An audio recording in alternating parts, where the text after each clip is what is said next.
কখনো কি এমন হয়েছে কেউ আপনাকে এতবার বলেছে তুমি ভুল মনে করছো? এটা কখনোই ঘটেনি, যে শেষ পর্যন্ত আপনি নিজের স্মৃতিকেই সন্দেহ করতে শুরু করেছেন? তাহলে হয়তো আপনি গ্যাস লাইটিং এর শিকার হচ্ছেন।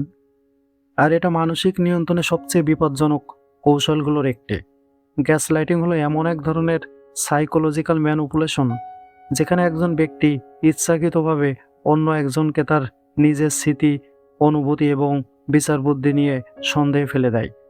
প্রথমে বিষয়টা ছোট ছোট ঘটনা দিয়ে শুরু হয়। তুমি বেশি ভাবছো, তুমি সবসময় ভুল বোঝো, আমি এটা বলিনি। ধীরে ধীরে ভুক্তভোগী নিজের উপর আস্থা হারাতে শুরু করে। গ্যাসলাইটিং এর মূল উদ্দেশ্য হলো নিয়ন্ত্রণ তৈরি করা। যখন আপনি নিজের সিদ্ধান্তকে বিশ্বাস করতে পারেন না, তখন আপনি অন্যের উপর নির্ভরশীল হয়ে পড়েন। গবেষণায় দেখা গেছে, দীর্ঘদিন গ্যাসলাইটিং এর শিকার হলে মানুষের আত্মবিশ্বাস কমে যেতে পারে, উদ্বেগ বাড়তে পারে এবং বাস্তবতা সম্পর্কে বিভ্রান্তি তৈরি হতে পারে। এ কারণে এটি শুধু একটি খারাপ অভ্যাস নয়, বরং এক ধরনের মানসিক নির্যাতন। মনে রাখবেন, কেউ যদি বারবার আপনার অনুভূতি বা অভিজ্ঞতাকে অস্বীকার করে, তাহলে সমস্যা সবসময় আপনার নয়।